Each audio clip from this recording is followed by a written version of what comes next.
प्रमद बर'आ दंस मिथिबायना लोगोफोर प्रमद बर'आ दंस जाबाय माने इउपिपिएलआ दंस जाबाय इउपिपिएल आरो जेबो थानाय नंला माने इउपिपिएलआ दंस जाबाय दा माने मानोना इउपिपिएलआ मा थाखाय दंस जाखो प्रमद बर'आ दिनै मानो दंस जाखो नोंथांमोननो होनो थांगासिनो दङ खारन दिनै इउपिपिएलआ दंस जानाय नङामोन आरो दिनै जाहैबाय मा प्रमद बर'आ दंस जानाय नङामोन नाथाय दंस जानायनि जेनाखि खामानि बेखौहाय सोर मावदों खुद गावनो मावना लादों प्रमद बर'आनो मावना लादों दिनै प्रमद बर'आ इउपिपिएलनि सासे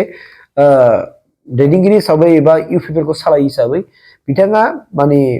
रायजो राजाफोरनो गोबां प्रतिश्रुति होदोंमोन गोबां खोथा होदोंमोन गोबां माने मावफुंनांगौनि थाखाय गोबां बाथ्रा बुंदोंमोन इयुथ्सफोरखौ लानानै फरायसाफोरखौ लानानै मैगं फानग्राफोरखौ लानानै हाजिरा खामलाफोरखौ मावग्राफोरखौ लानानै माने गोबां प्रतिश्रुति होदोंमोन नाथाय बे गासैबो प्रतिश्रुतिया दिनै फेलियर जाजोब्बाय जायनि फलाव दिनै इउपिपिएल नागार दिनै बिपिएफआव फैगासिनो दङ आरो बिपिएफखौ रायजो राजाफोरा दिनै अनसायदों गतिके माने मा होनना बुंदों गावनि मोनसे लक्ष्मन रेखा नामा बेखौ दिनै बारबाय जाहैबाय आरोखि बिसोरो इउपिपिएलआ जायनि फलाव इउपिपिएलआ दिनै दंस जासिगोन स' नोंथांमोना आं बेखौनो खिथानो थांदों दा बिथांखौ सोरबा बे बाथ्राया सोरनि बुंनाय आरो मानि थाखाय बुंनांगौ बायद' जाखो डिटेल भाबै मोनजोबगोन गासिबो बाथ्राखौ होजोबगोन आं नोंथांमोननो नायदो फोरजों लाना जों दसे सावरायबाय खोब मोजां मोनदों गोबां इयुथ्सफ्रा बाहागो लादों आरो फैबाय थानाय बिसायख'थियाव बिथांमोना मोजां खामानि मावनानै बे जमदुवार समस्थिखौ जों आगोलावबो देरहाखादों एबारावबो देरहाफिननो बिथांमोना प्रतिश्रुति होदों दा खोब गोजोननाय मोनदों आरोखि हाबाफारियाव बाहागो लानानै फैगौ बिसायख'थिनि थाखाय बिपिएफ दला माबायदि साखाफारा जादों फैगौ बिसायख'थिनि थाखाय जोङो 100% रेडि जानानै दं एट एनि टाइम बे एप्रिलाव जाथों बा गाबोन जाथों बा समफोर जाथों खुनु खोथा गैया एट एनि टाइम एट एनि कस्ट जों देरहाहोनो थाखाय जों रेडि वार्कारफ्रा रावबो जिरायनानै थायाखै दा बेनि थाखाय रेडि आरो जोङो खुब आसाबादि अपटिमिस्टिक जोङो 25टानि बारा मोननानै आरामसे जोङो एबसुलिट मेजरिटि सरकार दागोन आरो फैबाय थानाय सरकाराव जोङो इयुथ्सफोरनि थाखाय माखासे खामानि मावगोन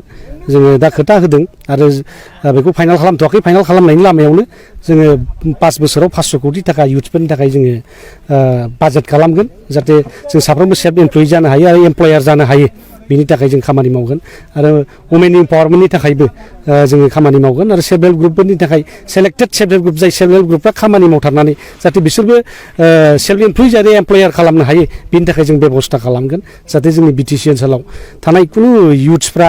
जोंनि आइजोफ्रा जाहाथे खामानि गैयालासे थानो नाङा जों जाहाथे संसारखौ मोजाङै सोलिनो हायो न'खराव बयबो थाखा फैसा लानानै गथ' गथायखौ मोजां फोरोंनो हायो आरो जोंनि जे रिटायारमेन्ट टाइम बा बोराय बुरै बैसोआव जाहाथे मोजां अबस्थायाव जाहाथे जोङो जिउखौ रुंग'होनो हायो बेनि थाखाय जों बेबस्थाखौ खालामनो थिग खालामनाय जादों बबेबा मोनसे दोलोजों ज' जानायनि थांखि दङ थांखिखौ दासिम लाथ'नाय जायाखै दा जोङो गाव हारसिङै गेलेगोन बेवहायनो दा अथल जानानै दङ आरो बे परिबेसखौ नायनानै सोनारगोन आरो सोरबा दोलोआ जोंखौ मदद होनो फैयोबा भेरि माच वेलकाम जोंखौ मदद होनो फैदों जों बेखौ डिनाय खालामनाय नङा दा दिनैसिमाव जोङो अथल जानानै दङ जों हारसिङैनो गेलेगोन आरो हारसिङै सरकार दागोन दा बेबादि मोनसे थिरांथा लानाय जादों बेरेखा दोलोआबो गोबां साखाफारा जादों बिथांनि सोमोन्दै मा बुंगोन माबा मोनसे प्रभाब फैगोन बेरेखा दोलोआ एबारनि इलेक्सनाव जोङो फेक्टर जागोन बादि मोनाखै मानोना इउपिपिएलआ जेबादि दा सरकार सालायदों बिथांमोना माने गासिबो लक्ष्मन रेखा बारलांजोब्बाय लक्ष्मन रेखा बारनानै जेब्लानाखि सीताखौ खावनानै लांदों माबाया राबना गाव धंस जाहैदों थिग बिदिनो प्रमद बर'आ धंस जालांगोन दिनै इयुथ्सफोरखौ थगायबाय दिनै महिलाफोरखौ थगायबाय छात्र छात्रीफोरखौ थगायबाय मास्टारफोरखौ स्कुल कलेज भेन्सार माने प्रभिन्सियेलाइज खालामगोन होननानै थगायबाय न'खर साख्रि होगोन होननानै थगायबाय वान भट वान जब होननानै थगायबाय दिनै बिफां गायनायनि 10,000 थाखा साफ्रोमबो सेल्फ हेल्प ग्रुपनि मेम्बार्सफोरनो होगोन होननानै थगायबाय दिनै बिदिनो थगायनाय सुइजारलेण्ड बानायगोन होननानै थगायबाय दा बेबादि थगायनाय मोनसे लक्ष्मन रेखा बारनानै जेरखम राबना सीताखौ खावना लानो धंस जादों थिग बेबादिनो प्रमद बर'आ धंस जाहैगोन इउपिपिएलआ धंस जागोन दिनै रायजो राजाफ्रा साखाफारा बिनि फिननायखौ दिनै नेगासिनो दङ दिनै जुद्धआ जेब्लानाखि जायो होमबासो बुजिगोन जे प्रमद बर'नि मिथिङाव मानो मानसि गैया प्रमद बर'आ मानो दिनै रायजोफोरजों होसोजाखो प्रमद बर'आ दिनै मानो रायजोफोरजों मानो अनसायजायाखिसै बिनि हिसाब खिथाबा जागासिनो दङ बिथाङा नै 5 बोसोर जानोसै दिनै बिटिआर सुक्ति जानाया 27 जानुवारि फैगासिनो दङ 27 जानुवारिनि दिनै सिगां बिथाङा मावनानै दिन्थिनो हानांगोन 5 बोसोराव जे बिटिआर रेकर्डनि नैबे मोनसे सिन नङा होमबा दिनै NIT जाखांबाय जोंनाव नङा होमबा दिनै माबा मोनसे जोंहा मेडिकेल कलेज खुलिखांबाय सेन्ट्रेल इउनिभारसिटि बड'फा उपेन्द्र ब्रह्मनि नाव बरमाव जाखांबाय बेबादि 5 बोसोरनि गेजेरावथ' लुखांजानाय जासिगौमोन ना नाथाय बिथाङा हायाखिसै आरो अलरेडि बेखौ सेन्ट्रेल गभर्नमेन्टनि बारा देरहानाय नङा आरो बेखौ जों मिथिनो हायो दिनै अदालगुरियाव सन्जय सरगयारि होननाय सासे MCLA दल टेक खालामबाय बिनिफ्रायनो फोरमान अदालगुरियाव UPPL जिर' जानो थांगासिनो दङ दिनै गबिन्द बसुमतारिया गाबोन जुदि इलेक्सन गेलेयो बे 4-5 नाम्बाराव थाहैगोन निलुत सरगारिया 4-5 नाम्बाराव थाहैगोन दा बेबादि अबस्था बिथांमोननि अबस्थाया प्रमद बर'आबो गावनि समस्थियाव देरहागोना बिराद रिक्सि जानानै दं बिथाङा दा बिथाङाबो जेननायनि लामायावनो दङ दिनैहाय हयथ' 5%सोल' बारा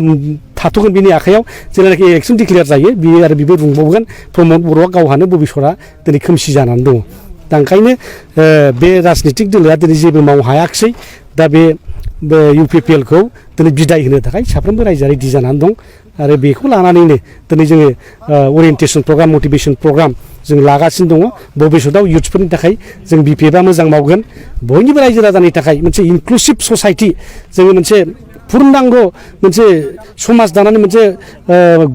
आदर्श बड'लेण्ड दानायनि जे सिमां बेखौ जोङो मोगथाङाव महर होगोन बेनो जोंनि BPFनि सिमां हाग्रामा महिलारिनि सिमां आरो बेनो बड'फानि सिमां आरो सर्बस्व रायजोआ बेखौनो लुबैयो